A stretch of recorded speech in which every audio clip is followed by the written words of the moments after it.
Hello, everybody. I'm Terence Curren, and welcome to Editor's Lounge. A little bit about Editor's Lounge for those of you who've never been here. I always thought it would be cool to have an editors group. There were specific to machinery type editors groups, and I wanted to have a non-denominational editors group, so there were like Grass Valley groups and Avid groups, et cetera. So I just wanted an editors group where editors, the people who actually make the decision about where to cut, was more important than what machine did I use to make the cut. So that's what started Editor's Lounge. When we started Alpha Dogs back in 2002, it gave us a place to actually do it. So Alpha Dogs is a finishing house in Burbank. We do color correction, we do audio mixing, graphics design, VFX, et cetera. We also have rental rooms for offline or production and whatnot. As a matter of fact, Harry's actually working on a project right now that we're doing the color and sound and VFX for. Normally do the editors' lounges at Alpha Dogs, and they're smaller, where you go around from room to room and we'll see different presentations, et cetera. Because the concept of Editor's Lounge is a place for us to get together, network, share tips and tricks, and learn new things. Twice a year we do the panels here, and Key Code has been super generous in providing us this room, and the technical staff, who are awesome, by the way, thank you, and handling a stream right now. The Alpha Dogs crew busts their butts, way above and beyond to make these things happen. You don't realize how much work goes into one of these until you do one. So thank you guys, wherever you are out there. Greg Huson from Secret HQ has loaned us gear once again because he owns all this great gear. Most important is I want to thank the people behind me who, they're taking out of their time to come in here to help teach you guys. And tonight's subject, which is about collaboration, is a really good one because James and I were collaborating back in the 90s, early 90s and stuff. And like I said, I'm going to be collaborating with Harry right now. And this guy he knows everything about collaboration because he not only is an editor, he also is a teacher and now a chair at SC and a great moderator. So without any further ado, I'm going to turn it over to Norm. Thank you very much. Thank you. This to me is an amazing panel to talk about collaboration. I'm going to ask them to introduce themselves, but as they do that, I want you to keep in mind that one of the reasons why these people are really appropriate to sit here is because they have been on multiple sides of the quasi-fence, not just editors, but producers and directors as well. So they can really talk about collaboration from both sides. I want to talk a little bit more about what collaboration means, but first let me make sure that you know who all these people are. So Farrel, you want to introduce yourself and tell them a few things. Okay, I'm Farrel Levy, ACE, and I mentioned my first job transitioning from assistant to editor just because it turned out to be kind of a seminal film. I wanted to edit, but I asked the editor that I was working with if, I'd been working there for a while, could I finally be an associate editor on this film? And he said, okay, and that turned out to be Dirty Dancing. So, and you never know when you take a film like that's gonna become, a cultural landmark, but that happened. It's still the top credit on IMDb. It says known for. Seriously? Oh my God. So that was my kind of big break. And then I was very lucky to work for Stephen Bochco. He started NYPD Blue, and again, that was kind of a groundbreaking television show. And I was in on the ground floor. And in terms of collaboration, it was such a great collaboration that I felt no need to leave. And I actually stayed working for Stephen Bochco for 15 years. And between Stephen and David, they were incredible mentors, collaborators, and they also gave me great opportunities. And so I was able to direct on that show, and that was just a fantastic experience. Then I went on to shows like Criminal Minds. I worked on Damages. I've recently finished Nashville for 6 years, and now I'm doing a Netflix show, and there's some features kind of interspersed in that. But that's kind of the general idea. Wow. Who up here has not done a Netflix show in the last couple of years? Okay, 50% of us. So James, what have you been up to? Well, presently I am working on a Netflix show. It's not going to be out until in the fall 2019. It's called Raising Dion. It's about a little black kid who has powers, and I guess the biggest name associated with it is Michael B. Jordan. His company is one of the companies that's producing it. And so unlike Farrel, like the traditional road of getting into the cutting chair through the route of an assistant, I've never been an assistant one day in my life. I tried it like for a week and I was horrible. I come from a news background, so I've done it a little differently, and that's kind of how Terry and I met some years ago. I was working for KCBS at the time, and their contract allowed you to work for CBS Network, CBS Sports, KCBS, anything under the CBS umbrella. So I would bounce around on any of those different divisions. And so along the way, I worked for them for 9 years, and I started getting I felt unchallenged, you know? And it was near like the mid-90s, around 93, 94, this thing about nonlinear editing started taking hold, and the machine was the avid, and I thought to myself, you know, news organizations aren't really known for keeping up with state-of-the-art technology, and I thought if I fall behind on the tools, I'm probably going to be one of these CBS lifers wondering what could have been if I didn't leave. So I started transitioning about 2 years before I decided to make the leap to become freelance. So I met a producer there who by day we both worked for CBS, and at night we would cut commercials and all kinds of like electronic press kits and stuff like that. And Terry was our online finish editor.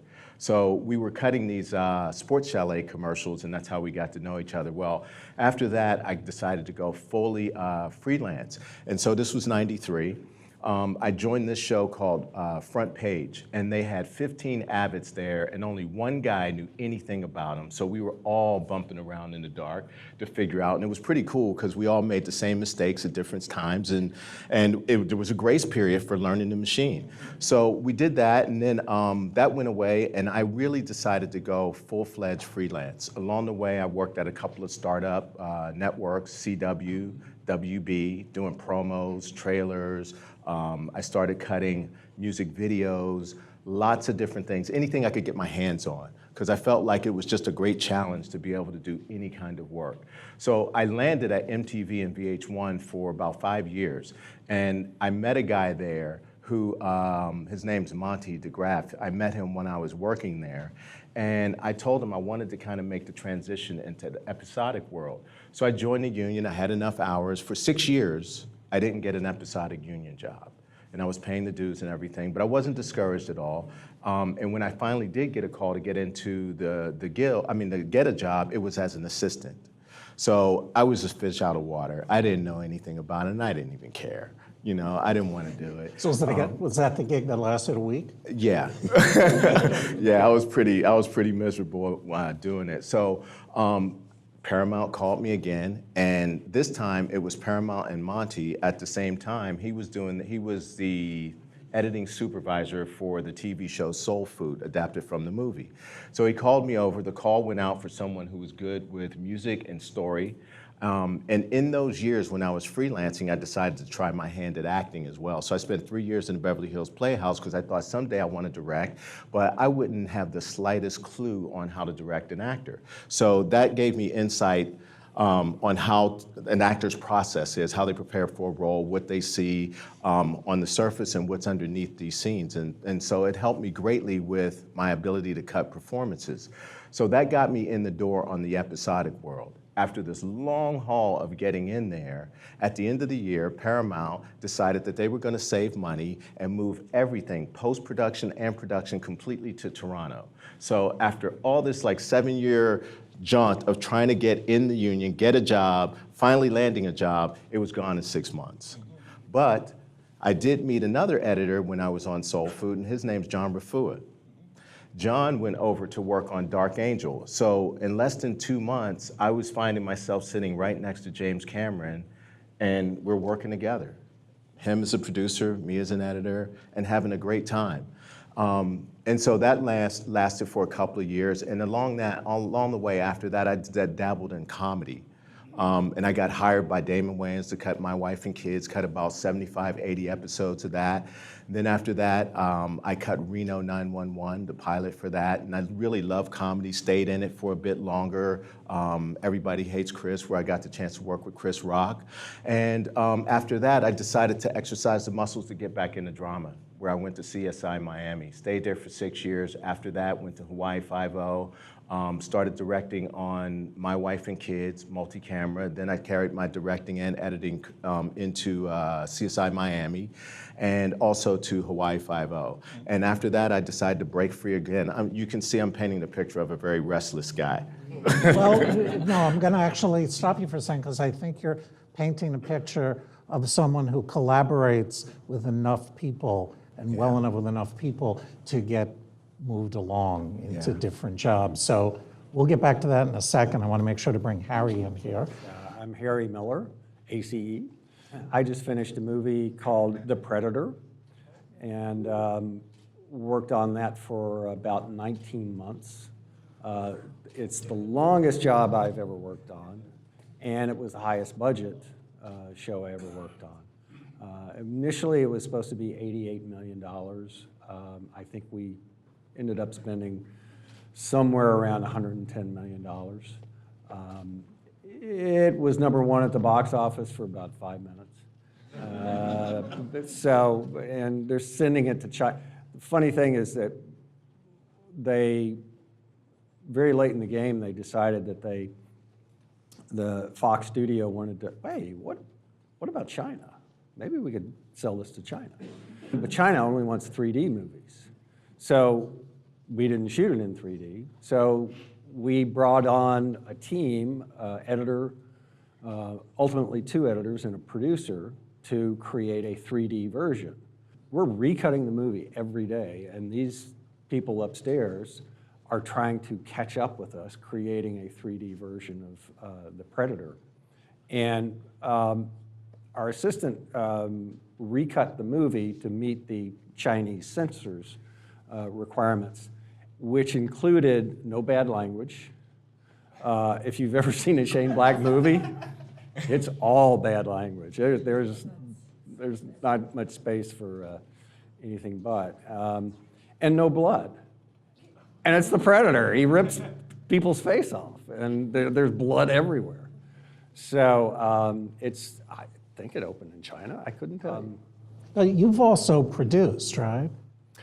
Not really. A little bit, no? Yeah, no, not really. So did I lie when I said everyone up here is producing and directing? I've not directed. I've only been like an associate producer. On one of the miniseries, was it Children of Dune, I was associate producer in charge of the budget. And that was the most miserable experience. It was a really fun project. I really liked what we ended up with.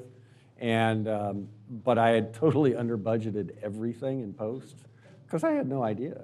Mm-hmm. And my executive producer would call me on the phone on the dubbing stage, Harry, what? And ultimately I said, it costs what it costs. No matter what I put in the budget, it costs what it costs. I'm not taking any money home. So that was a tough period. But you did actually mention in passing a couple of other collaborations that we all get into. So one of which is, you mentioned, an assistant. So we've all had assistants or been an assistant, if only for a week. Also, there's a lot of multiple editor shows. Or on, obviously, Episodic, that's sort of built in. So there's a lot of different kinds of collaboration that I hope we talk about tonight.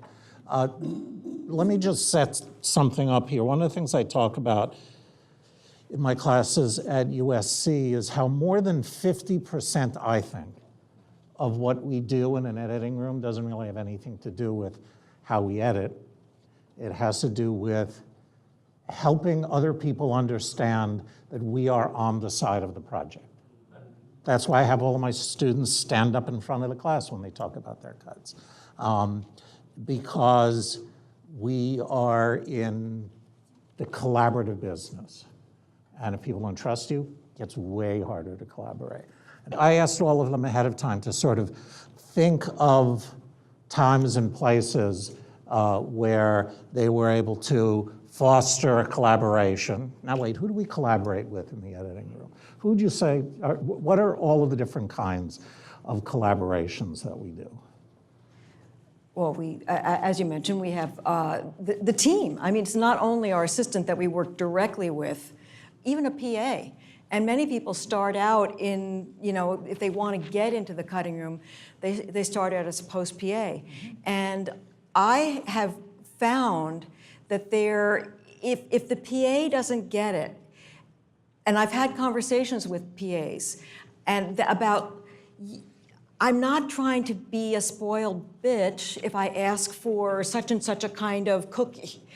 Because the idea is you ask and you say, yeah, I'm happy to get that, I'm happy to get that. And in fact, that is the same attitude that you will need to have if you're an editor, if you're a director, because we're all trying to make this thing work. And you have to learn that even though you might not want to do it, or you might have a different idea, or it might not be whatever, you have to at least make the effort to get on board. And it really, really starts with the PA position, a starting out position. And if you have that right attitude of being proactive, asking questions, being happy to do stuff. Because look, as an editor, a director might ask me to do something and I'll be thinking, that's not really a good idea. Stupidest idea I've ever heard, right? Right, let me try to let me try to do that. And that's the way it is all the way down the line. So I think it really starts at a very, very beginning level and all the way up. And I agree with Norman that so much of the job is psychology. It's certainly having the skills, that's very, very important.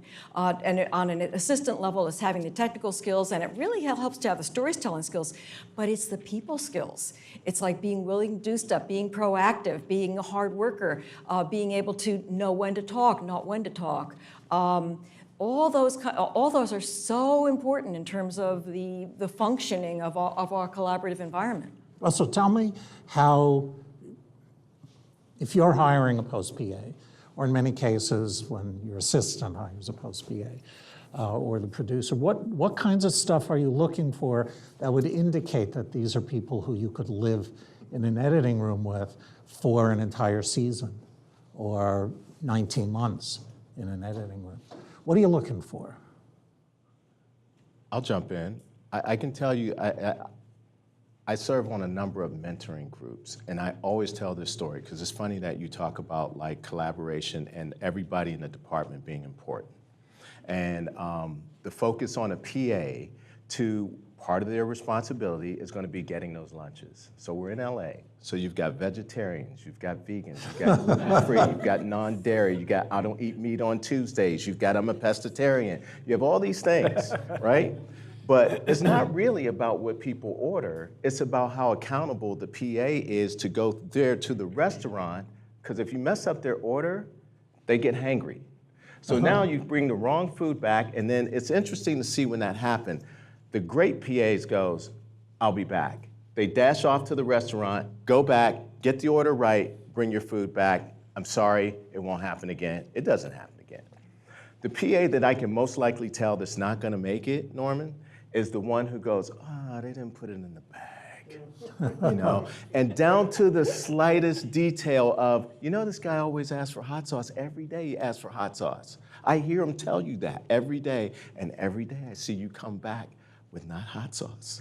So really the bigger picture is a transference of responsibility, accountability, because if we go a second season, or the show is going multiple seasons, that's your window of opportunity to move up. But if you can't do it on a basic level of sorting out lunch orders and understanding how important that is to be accurate with your work and thorough and accountable, then it's highly unlikely you're going to go and advance anywhere. Yeah, interestingly, we've talked about it from editor to post PA, but from the other side, I know certainly years ago, the assistants who came to me before we started shooting and would say, which way do you like your chair to face? Was them coming to me to find out what I wanted and providing solutions for that. And every editor is different. I don't understand why you would have your chair facing the door, but some people do. The idea that they are proactive about fulfilling some of those duties. So did you have, you must have had a couple of post PAs on Predator, I would think. A number. I don't have any, I don't think I can add to that. But there's another type of collaboration I wanted to speak about that was very, it scared me at first. I had a co-editor on The Predator, and his name is Billy Weber. Billy has got a list of credits that is 5 or 6 pages long, and there's great movies. Days of Thunder, Days of Heaven, Tree of Life, just a tremendous number of movies. He's cut the last couple of Warren Beatty movies. It was decided when the director wanted to hire me, the studio, it's my belief, they decided that, well, we don't know this guy. He doesn't have a big feature credit list, and we want to have somebody that we can rely on. So I was told that Billy Weber would be the co-editor on this movie. And I've got a relationship with the director, so I know we're all good there, but how am I going to get along with this other guy? Every day, Billy would call me, ask me how it was going, tell me what he had done that day, and explained the way he would approach different scenes. I have never worked with somebody that was more collaborative and more giving and more sharing. I thought, it could have been bad. It could have been very disruptive. People can be very possessive about the work that they've done. I'm very possessive about the edits that I do because I think about it a lot. I don't do anything by happenstance. If I do it by happenstance, then I find I refine it for a reason. From the first day, Billy said, here's what I think we should do. Both of us will cut the movie, and then we'll put our 2 versions together and make the best version of the movie to show the director. And that's what we did. And I had worked with another big editor years before, and he was kind of a crab bucket and not much fun to work with. But this couldn't have been a better collaboration. I didn't agree with a lot of his ideas, and I'm sure he didn't agree with a lot of mine, but he never let his ego get in the way. Well, that's great, and that seems to me you're talking about these things, about some clarity. So in Episodic, you're working with usually at least 2 other editors, usually on different episodes, but not always. So how does clarity happen there, and how do you clear away that love of your own cuts and the ego on that? I don't know. For me, if I'm the lead editor on it, I generally find that I probably have had the most communication with the showrunner, the director of the pilot, all the department heads. So from the ground up, I've been in on the most meetings. So whoever is going to co-edit with me or whoever is going to be on our staff, we generally share all that information. So tonally, they understand if they're not in direct communications with the director or the producer or whomever it is that day, VFX department, they understand through someone on our team what it is that we're looking for tonally. And so we'll go all the way back to notes on the script, or after that, before they shoot, the tone meeting, which is super important, that I insist that our whole staff be part of that tone meeting. So all of your editors are in on every tone meeting? Every one of them. That's amazing. We insist on it. I insist Maybe on we it. should explain what it's Yeah, like. actually, let me also ask, would you explain between the 3 of you, sort of hierarchy in the editing room and above? in episodic as well as features, and then let's talk about tone meetings. Hierarchy in what sense? In the editing room, so there's 1, 2, 3, two editors in Well, your case? yeah, in our case, we had 2 editors, co-editors, so nobody could override the other. It was the director who called all the shots, and that was the person that was, I like to say I'm driving the train because I'm operating the gear, but the director is the one that makes the decisions. But he answers to a studio executive who answers to more studio executives. And are they in the editing room with you at times? Only to review certain cuts. The director is in there every day, always trying to solve a problem, or he has an idea that he wants to fix. And then Billy or I might have different ways to do certain scenes that we say, hey, I don't think we need this shot, I don't think we need the scene, I think we can recut the scene in this way. So we're showing that to the director. But then then we screen it for the studio, and they say, let's test it again. So at least in your case, you have a couple of editors, you have 1 director, which isn't always the case, right? That's right. There's some features where we got too many directors in there. Then you got a metric crap ton of producers and studio executives and screening. So that's already like 72,000 people you're reporting this way. Now, what about going down the chain? Did you have multiple assistants then? Initially, for the first shoot, we were in 2 different crews. I went up to Vancouver, and we had a first assistant, a PA, and a visual effects editor. Visual effects editor had started on the show months before me. They had created some storyboards, there was some previs. He had been working with the director creating edited sequences of these storyboards and previs. Then in Los Angeles, Billy had one first assistant, a second assistant, and a PA. And then once the shoot stopped, we all met in Los Angeles and combined our resources. The Vancouver team was local hires, so they stayed up there. But And then you mentioned VFX editor, right? So the VFX editor have an assistant? once we got back into Los Angeles and moved into the Fox lot, the visual effects editor got an assistant. And then And sound editor? You have, at some point you bring a sound editor on? there was a supervisor assigned to us, and at various times we would coordinate sending stuff into the sound department. We did a big temp mix for our first screening with the studio. But because it extended for such a long period of time, they couldn't commit, you know, people come and go, and after several months, they get another show, they get to do something else. We were fortunate, actually, that the same team came back to us for the final mix and cut everything. But there's, what I'm basically trying to get here is how many people you have to collaborate with from your position, right? The effects editor, sound editor. At some point there was probably temp music editor, and a composer, all of that. What about in TV now? So talk about episodic. I mean, I think you're talking about ideally, it depends on the show, what the show's needs are and the budget for the show. But the ideal team is usually 3 editors, and each editor has an assistant.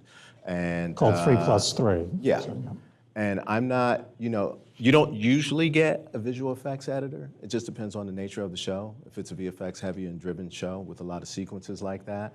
And music editor as well. Music editor is kind of rare in episodic television. on the Netflix show that I'm on now, we have the full assortment of all that support. So we have a music supervisor, a music editor, of course we have a composer and that composer's team. And there are three of us being editors and 3 assistants, and there's a couple coordinators in the visual effects department and a visual effects producer and a visual effects supervisor who runs the department. And then we've got, it's a 9-episode series, so I think we have 4 directors.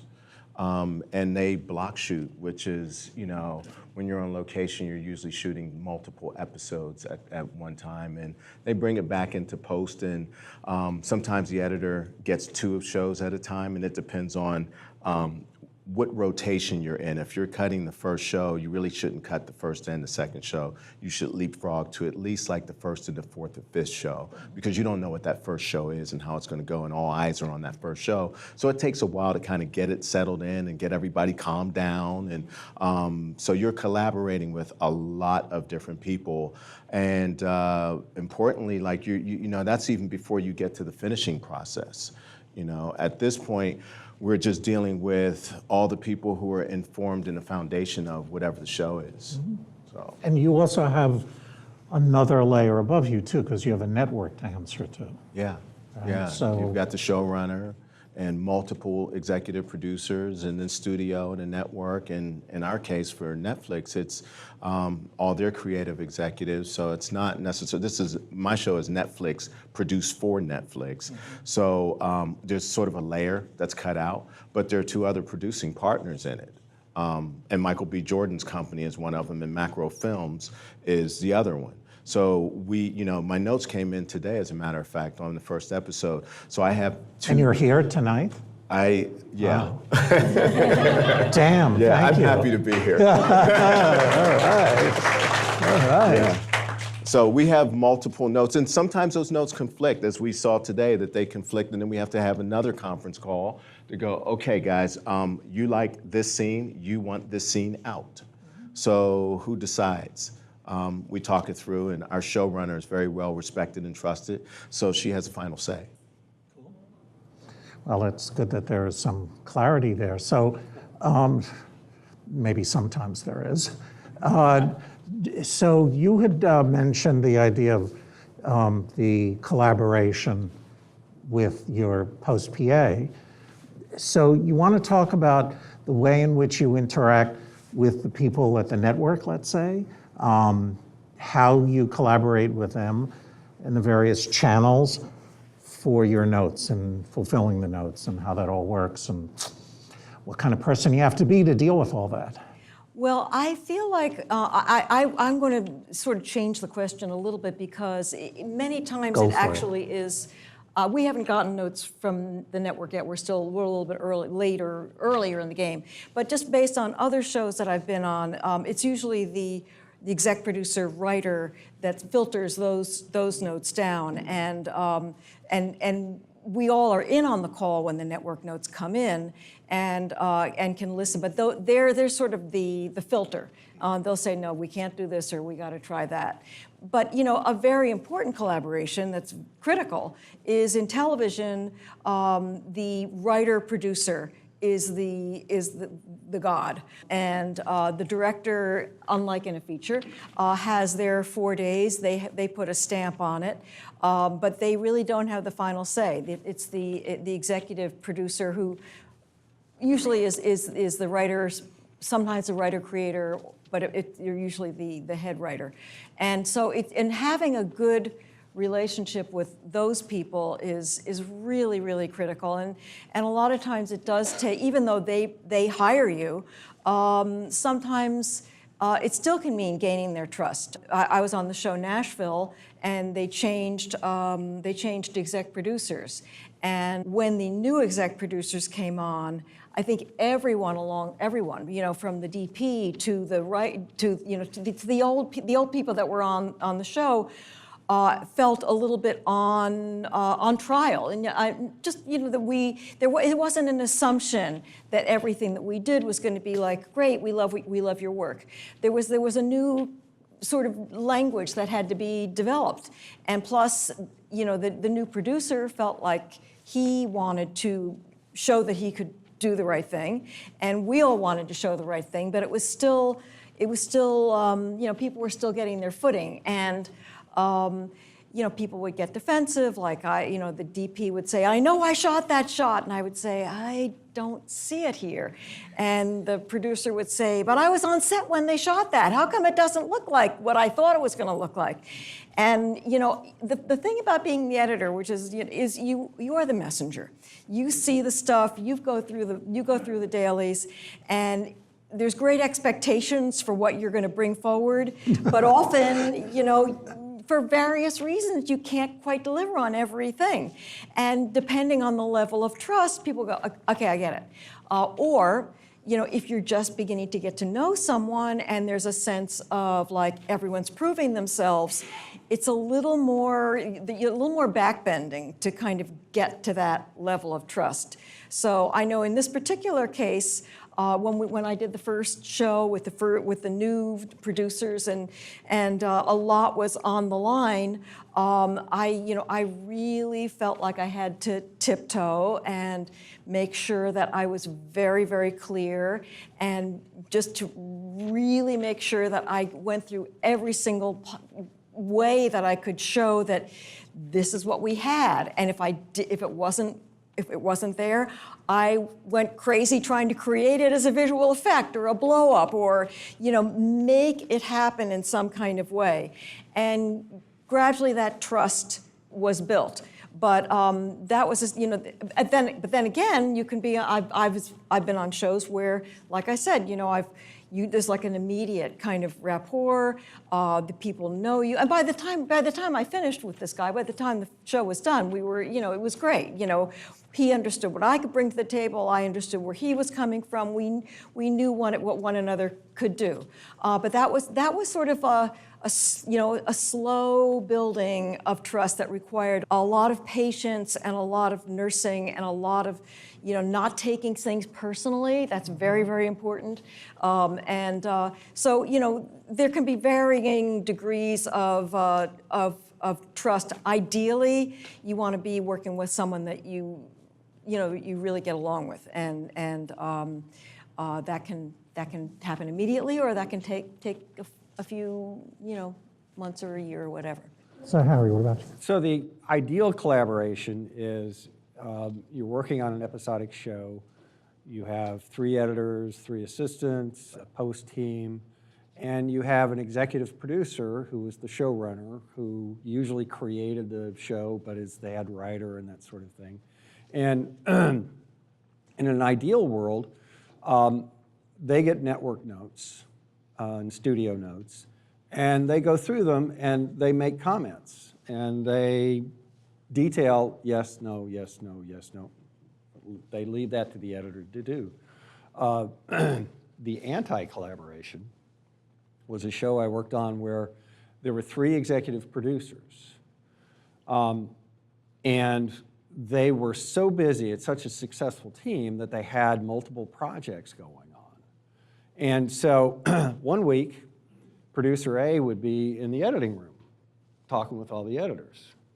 Week 2, he'd go to New York, and producer B would be in the editing room with all the editors. Well, producer A would say, we need an ADR line here. Let's turn this back, add an ADR line. We need to explain what's going on here. And we're like, yeah, okay, well, it's in the script. I know what's going on. But sure, we'll add a line of dialogue that says, oh, that's green.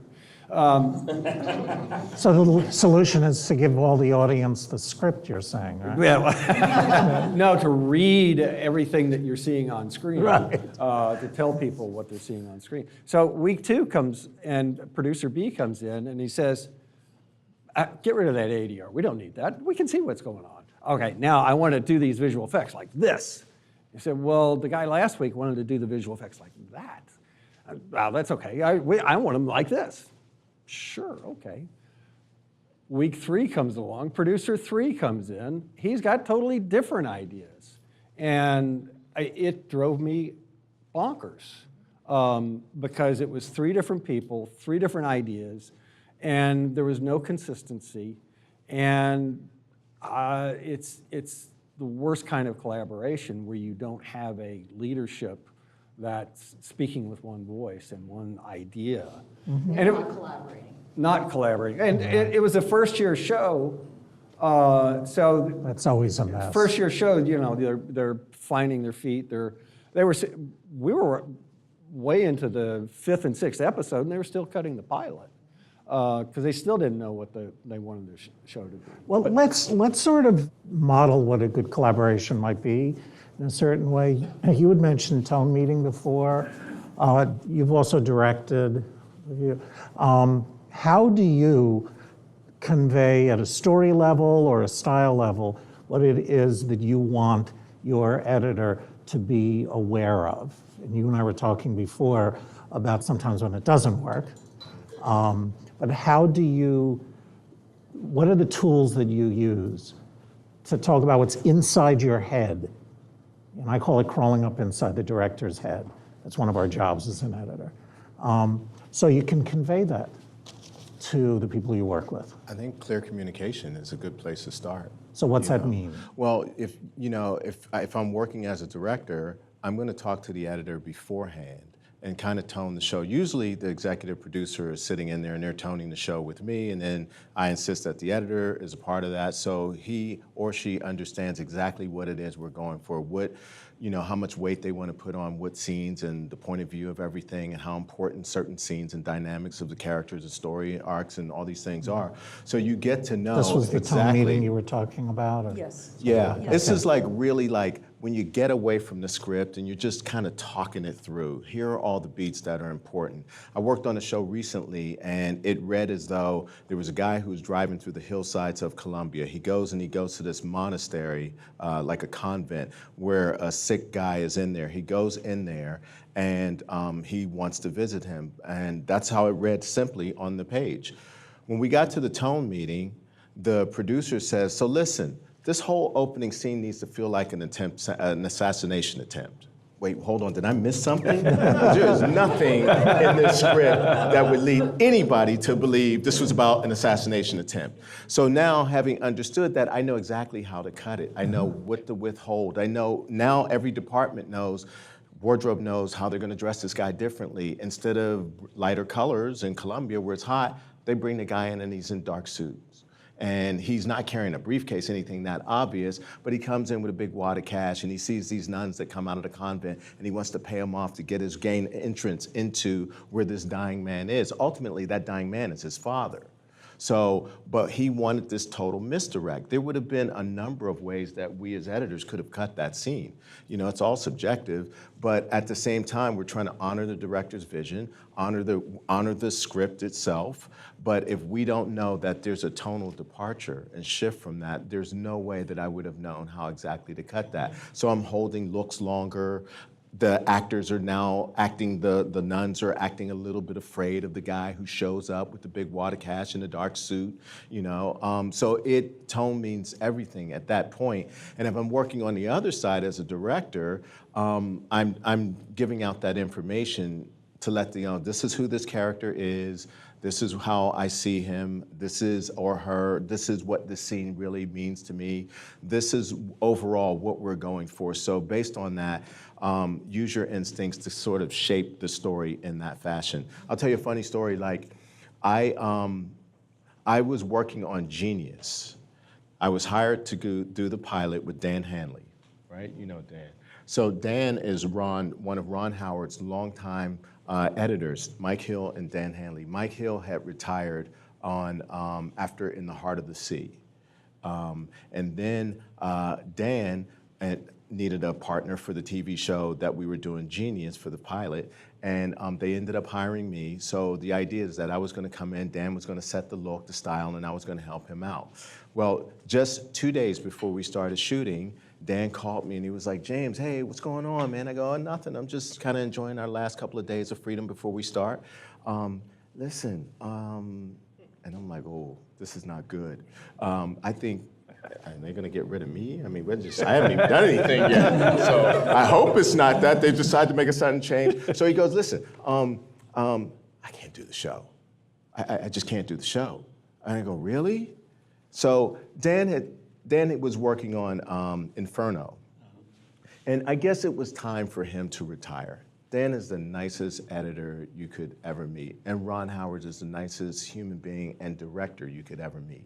So I inherit this whole show suddenly now that I'm working with Ron Howard. And he called me up and he goes, so listen, you're the guy now, and I'm like, really? No pressure. That feels good. Yeah, I'm like, yeah. Maybe, yeah. So the subject of the first season was Einstein, Albert Einstein.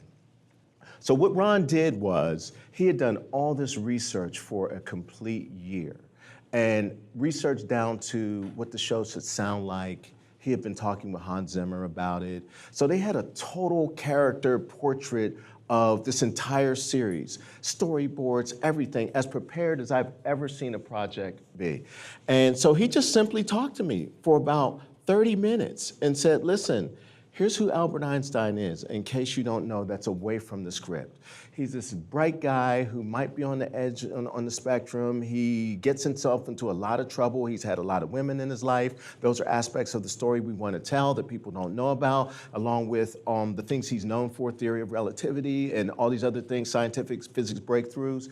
But these are his character flaws. And here's where the narrative drive lives. Wow, so let's kind of get underneath what is on the page, and now you know. And so Dan had told me, he goes, listen, Ron will spoil you because he's gonna give you a lot of leeway and a lot of freedom. He's gonna tell you what he wants, and then he's gonna leave it up to you to get there. And he's usually just gonna give you notes on maybe entrances into scenes or the final shot of a scene, how he planned on finishing it. But in the interior of that scene, that's kind of up to you. And even if you depart from the open, just have an idea of how you want to convey that part of the story and have a solid approach, a solid point of view on it.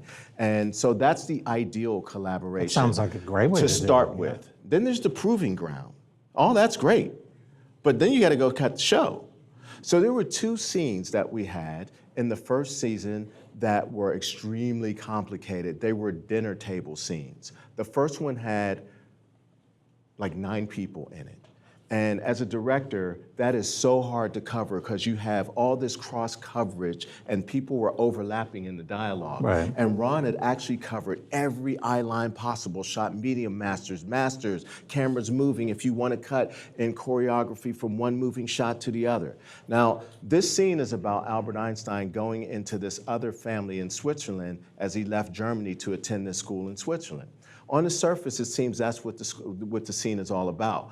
Apparently that's but it's actually about him going into this family, gaining a sense of freedom away from his own family and away from his own German education, that he felt more liberated to express his own thinking and his own ideas.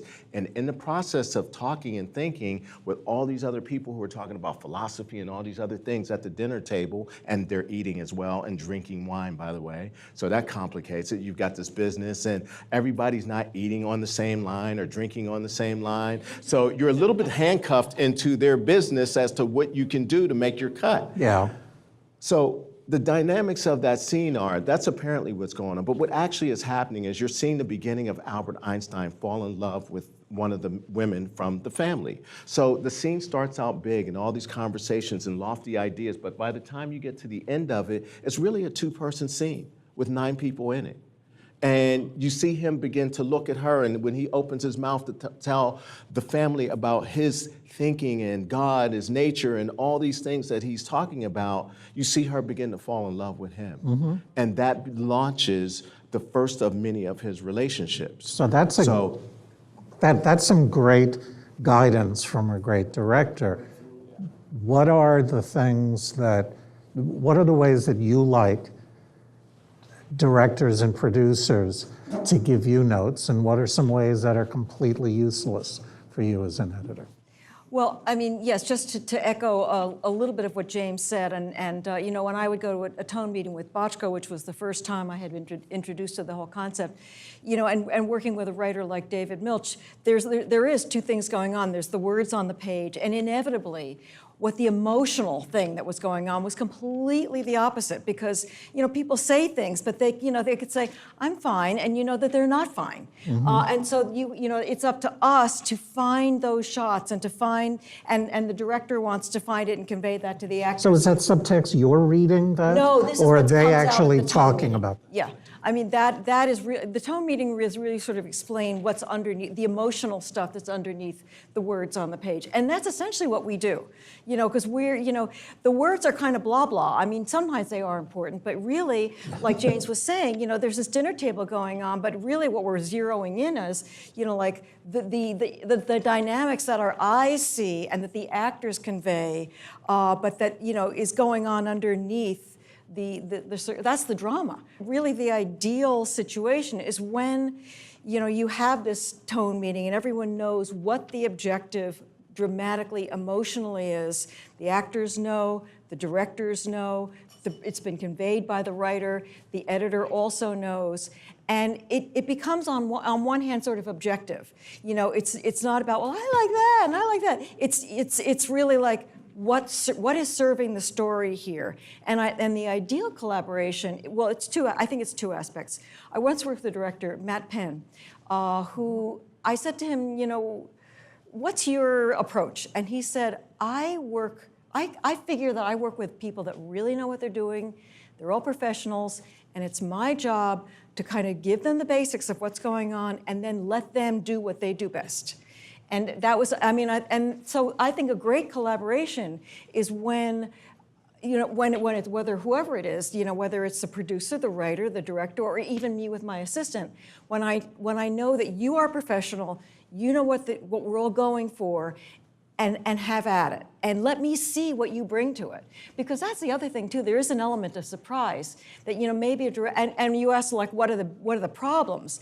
What potentially annoys me a lot is when a director thinks that he or she has it all figured out because they want to use this shot here and this shot here and this shot there. And, it might work in their head and try to put that together, but then like the whole heart of the thing can be lost. And I appreciate that, maybe I might not have cut something the way that they might have envisioned, and we can get there. Maybe I had a slightly different take on it, and I'm open to like, and that's the other thing I think that's really key is that as an artist, as an editor, you have to be open to surprise too. Like you can love what you did, but then a director will come in with a different approach, and then like you do it and you go, oh, that's really interesting. But the converse is true too. And what I generally do is, I'll kind of do what I think they might want, but I might have a separate idea, and I'm big on like subclipping. So I'll kind of work something out in my own mind that I like. I'll put it in the bin, and then when we're working together, I'll say, I just want to show you a slightly different take on that. And you want just take a look, and they can accept it or reject it. But it's sort of my way of conversing. But the point is, that in an ideal collaboration, there should be some sort of objective truth, emotional truth that we are all trying to get to. And it's not just sort of a free-for-all. And I also find that there's some directors that just kind of shoot like crazy. And you just get, I think a director, and ideally a director should have a point of view. Because you get like massive amounts of footage and you're saying, well, what were you really intending here by shooting every which way? And like, I'll put my spin on it, but what do what's most important here? And that can be a real problem in terms of collaboration. And I don't consider that a way of successfully communicating with an editor. So I actually heard you say a couple of things that I think are quite interesting. One of them, when you sort of modeled the way in which you'll bring up having this alternate cut to the director or showrunner or whatever it's going to be, sounded very non-threatening. It sounded collaborative. It sounded like, hey, as part of our relationship, here's something that I did for the project. Each of us are different people, I'm sure. What kind of tone is helpful in the editing room in terms of discussing it, or is it all over the place?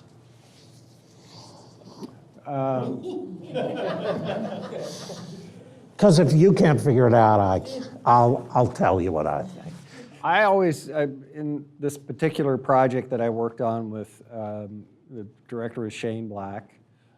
He's a fantastic writer and very interesting director. I always look at dailies and try and figure out, oh, he likes this dolly move, he likes this camera move, he likes, there's a particular take that seems like, oh, he's been focusing on this. So I'm always trying to get into their heads and see what they're looking for.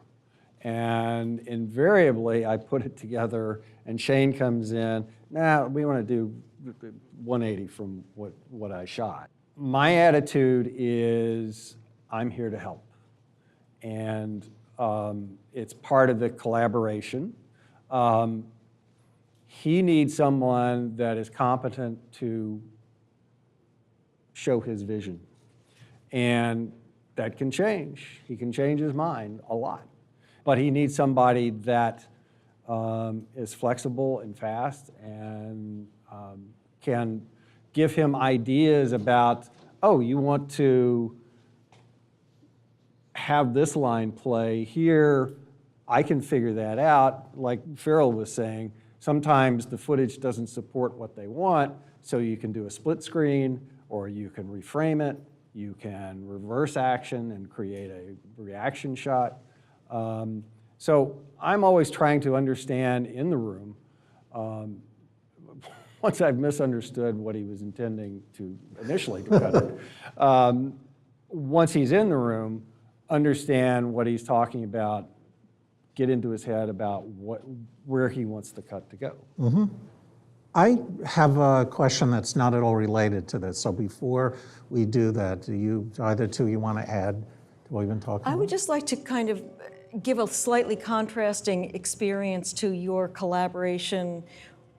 I've also collaborated on a few projects where there have been more than one editor kind of working on the same and on the same material. And in my situation, it was actually different than yours. We were brought on as equals, and in one case it was a pilot. We were all figuring it out, and so it was really just a matter of like sort of being very zen about it. Actually, I mean, and again, it was a sense of like we were all professionals.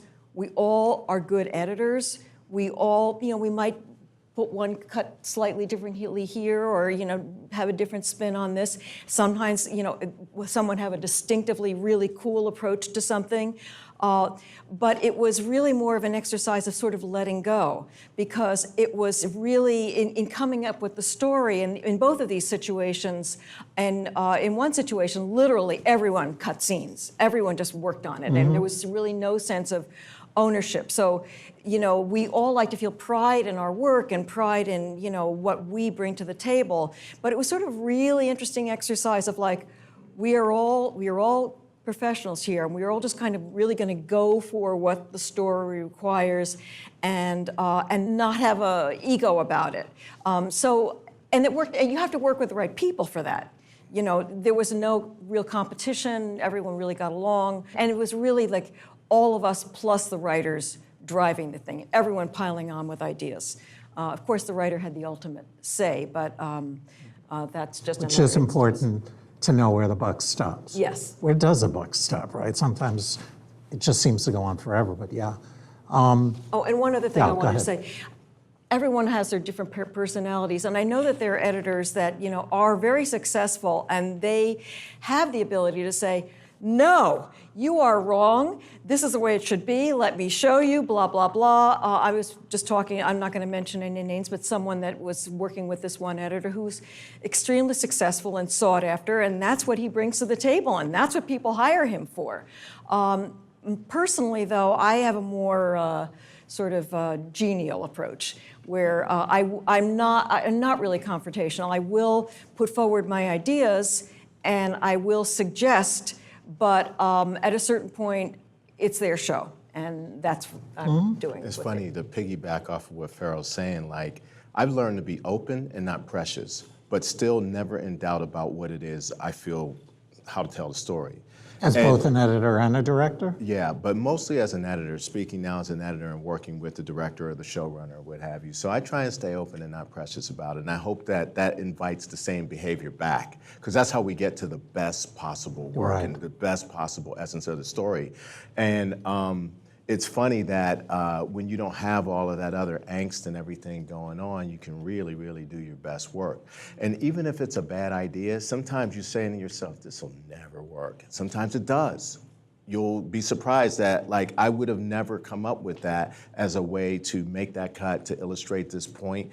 And then you just have to try it, and sometimes it works, and sometimes it is a terrible idea, but sometimes that terrible idea spurs the discussion for what becomes a better solve for whatever the problem is. And sometimes it doesn't do that. Sometimes they have to see the problem, or at least think they came up with the fix, and it sits for a day or two, and then you come back to it and you go, that doesn't work at all, you know? And now we come back to some version of maybe what I had in my editor's cut, because I've gone through all that footage and I've seen and figured out what the problems were with the scene and why it's put together in a particular way that circumvents those problems that they actually brought to the surface, that we can't fully support their vision. So a lot of it has to do with trust and not having to feel like they have to fight me for their opinion or their point of view on the story, because that's fatiguing. It's fatiguing for them, it's fatiguing for me. I don't want to do that every day. If you're spending time in the cutting room with someone for 10, 20 days on a pilot or whatever it is, who wants to do that? Life's too short, I don't want to do that. So I just kind of let go, and in certain instances, let them see the problem, let them, you know, come up with solutions, knowing that I have a way to fix it as well, and we'll get there together. Yeah, I forget who it was who said in the editing room, one of our jobs is to come up with ideas that lots of people will take credit for later. And you know what? I think everybody feels that way. It's not just editors. So you're speaking to a certain selflessness of ideas. You say nothing's precious, which I think if you embody that, then things move smoother, is my own personal opinion. And it sounds like we're hearing a lot about that tonight as well. Well, here's an example of when I was directing. Dennis Franz, who is an amazing actor, was given, David Milch, the writer, wanted the scene to be played a certain way, and Dennis did not, he could not wrap his head around it. He said, I don't know why I would do that. My character wouldn't do that. And, you know, he's someone that was he was a very collaborative person, and it wasn't like him to be kind of contrary. And this is the artist to me. Because he knew he had a job, and it wasn't like it was his character, but he was serving the story too. And he said, just give me some time. And like 20 minutes later, he came back and he said, I think I figured it out. And he had processed it, and he executed it beautifully. And I think that's what we have to do too. You know, we might not agree necessarily with what a suggestion from a writer or a director might be, but we have to try to process that and realize that to the best of our ability that is in line with what they want, and not resist. And I think in being able to kind of be relaxed about it and not feel, you know, on the defensive, but just think about it as an objective problem to be solved, you can do that. Great. One of the hardest things to not say is, for me, the hardest thing to not say is, that won't work. Because I try never to say that, because I've been proven wrong more times than I care to remember. Any idea, I'm always willing to, let's put it together, let's see if it works. And it's self-evident, and if it doesn't work, I'm not going to be the only person that recognizes that it doesn't work. There's going to be a producer, there's going to be somebody that says, that sucks. Put it back the way you had it. You know, just like Go for it. That I always say that the job that you do, you should enjoy solving those puzzles, whether it's whatever you're doing, you know, whether you're a cook or a carpenter or an editor. And if you like solving the puzzles, then you're in the right job. But again, in terms of not a good collaborative situation, I have known of editors who have said, I can't do it. I can't do that. That's just not possible. Those people don't work. You know, they might work for a little while, but then the word gets out. Like they, you know, so you have to, you can't take that attitude. Just as Harry said, you've got to be like, yeah, let's try it and try to enjoy solving that puzzle. Yeah. So to wrap this part up, I would say that if you're the kind of editor who fights people on things and holds on to things, then your actual new category, your new job title is ex-editor. That it's really easy to kind of move from being, yeah, we think he's cool, to, no, we think she doesn't know what she's doing or whatever. I actually do want to use that as a springboard, and I don't know if this makes any difference in your communication. We have up here a couple of people who are traditionally underrepresented in the editing room and in the film business as general, women and people of color. Does that factor in at all in terms of how you choose to interact with your bosses or with people who are working for you at all? Do you find that that impacts you? Either you can take care of that, Harry. Well, I have been in a situation Works okay, where but for me. it became a bad situation, bad collaboration because there was misogyny involved. Mm-hmm. And I was on a television show where there were people involved that really didn't like women. And I had cut the pilot, and I had cut the pilot in the first two shows, and they were like very highly rated, blah, blah, blah.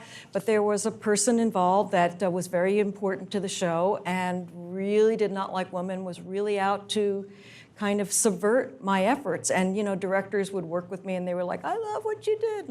And then, it would come back to me that, like this person hated it. It was just kind of it was like I couldn't do anything right. It's make it hard to continue to put your own self out when you do that. Absolutely, and I really began to doubt myself, and and think like I've been doing this a long time. People generally like what I do, blah blah blah. But what am I doing? I mean, I started to doubt myself, and it became a very bad situation for me. And then, do I quit because I really I'm not happy here? But then I don't want to be a quitter, and then what's my reputation going to be? Blah blah blah, and then it just kind of ended, and I was not working for a few months, and I was sure it had to do with words spreading about whatever, and then I worked again. But I think, and I didn't know going into it that was going to become a situation, but that was definitely a bad situation for me. Yeah. So I don't know if you have anything you want to add to this.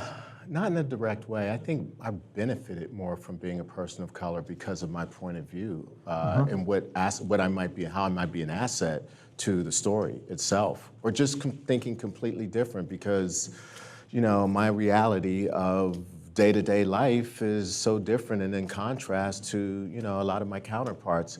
And I don't really, I can't say in a direct way. I oftentimes wonder if my career would be farther along if I were of another persuasion, but I try not to really drive myself crazy with that very much. Most of the time that I get hired, they're looking at my credits and they go, yeah, you seem like a cool dude who gets what we're trying to do, and we would like to spend time with you, and you understand the story and you're all about it. And so they call you references, everybody says hopefully good things about you, and you get hired. Mm-hmm. And from that point on, usually, it's never a liability that I can think of in any kind of direct way, And but it sounds like I you're will using say it. that I have stepped on some toes by asking them how come they don't have more people of color in a not threatening way or challenging way, but we should make our department reflect the world a little more. Like on the show that I'm on now, because it is a story of a single mother, African-American mother who has a son with powers.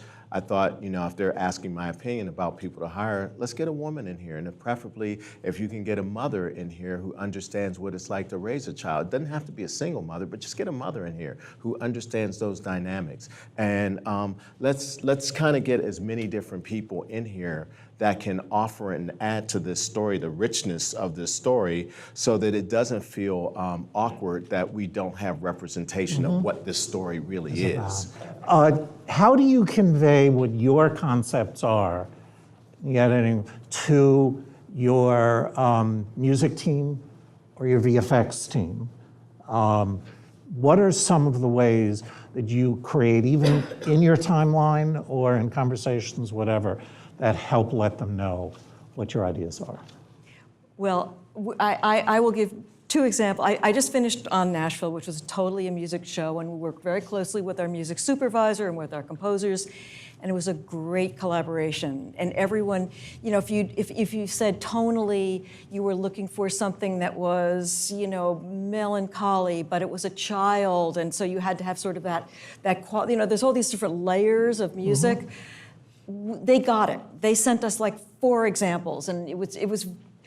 Now I'm on a show where I have a kind of a video, and I don't want to get too specific, but anyway, I've been sent many examples, and I keep on wondering, we've explained this many times. How come it's very strange that I just feel like we're talking completely different emotional languages, and I don't understand how to break through. So what's missing then that you think might be different, aside from hiring new music suits? I wish I knew. I didn't make the hire, and also we're just getting to know one another. So I have to give this person the benefit of the doubt. It's a brand new relationship, and it could be that too. I have to search my own, a vocabulary to see if I can sort of express what I need to do better. But so far, I'm hitting a wall. So do you cut in temp music as you're editing along from your own libraries or from other things? I mean, what do you do, Harry? I have a very extensive music library of soundtracks. I have a very extensive sound effects library. When I work on a pilot, we talked about this earlier, I did the pilot for The Tick for Amazon. I said he had to mention that. I had to mention that. So okay, The Tick. I managed to work that The into the Tick, bring it on. So I'm working with one assistant, and I'm doing all the, Tucker helps me with certain things, but I set the tone. I figure out the type of music from the library. What type of story is this? What is the character of the music? I often go to different composers, like Danny Elfman, the people that have a specific tone in their music.